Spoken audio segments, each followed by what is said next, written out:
Brendan Rodgers at Manchester United in terms of a fit? Like, he's surely on form, needs to be leading that conversation. No, absolutely not. How can Brendan Rodgers be Manchester United manager? He was the Liverpool manager. I mean, if you've got a fan base that are pretty much against you, the last thing you do is hire the former Liverpool manager, who, by the way, didn't win the league. So it's not, if Brendan Rodgers had won 2 or 3 Premier League titles with Liverpool and then he gets the United job, United fans would think, oh, well, you know, at least he's won trophies. He hasn't. So you don't go near Brendan Rodgers. And everything is going well for Brendan Rodgers at the moment. But we've seen this before where, you know, when they have momentum behind them, Rodgers teams tend to do very well. But the wheels can come off and, you know, it's still very, very early days. They've actually got a tricky game on Sunday against Wolves, and then they play Liverpool after the international break. But Pochettino, it was a nice little appearance on TV on Monday night. It was the timing of it was perfect. Obviously came off the back of Arsenal beating Manchester United, and little did we know that United were going to be beaten in Istanbul as well.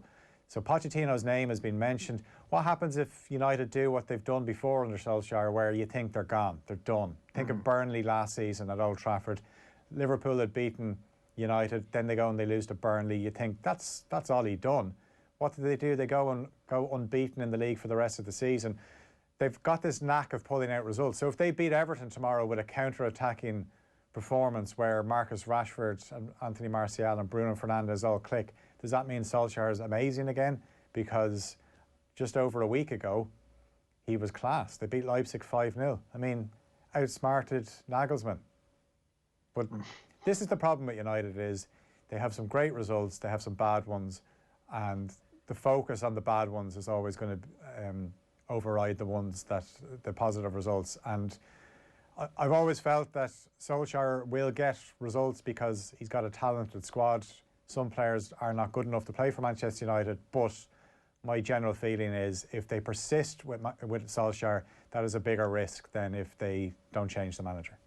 Yeah, I'm surprised to hear you right off, B-Raj, and you're doing it just based on the basis that he was former Liverpool manager. Like, I mean, surely he goes in. So this is a guy with obviously a track record of working with top elite players, some of which he's currently working with, more of which he's worked with at Liverpool. Like, he brought the best out of Luis Suarez. Nobody would have heard of Luis Suarez. You know, Brendan Rodgers will tell you this himself. He would have been just a bang average player, but Rodgers brought the best out of him. And like, presumably, Philly goes in and he starts getting a couple of results and everybody forgets about what he did up the road. Well, that's all well and good, and I would imagine whoever gets the United job, as soon as they go in, they will get a positive reaction from the players, like Solskjaer did when Mourinho left. And that's what happens. We hear of the new manager bounce all the time, but what happens if Rodgers was the Manchester United manager, I still don't think it'll ever happen, but if he was and you get a few bad results, straight away it's thrown at him as like, sure, he used to manage Liverpool. We don't want him here. So I'm not having the Brendan Rodgers thing. I think Pochettino looks like the most realistic appointment at the moment. They might have to get their skates on though, because things not going great for PSG. Pochettino used to play for PSG. That's an obvious link as well. And you know, I'm sure he'd like to work with the likes of Neymar and Mbappe rather than Jesse Lingard and Fred. Everton, obviously the form team. Phil, briefly, who's going to win that? I actually think it'll be a draw. Everton have kind of fallen off a bit. Very good first 11, but just the injuries. Coleman might be back tomorrow. We know Luca Dean is back.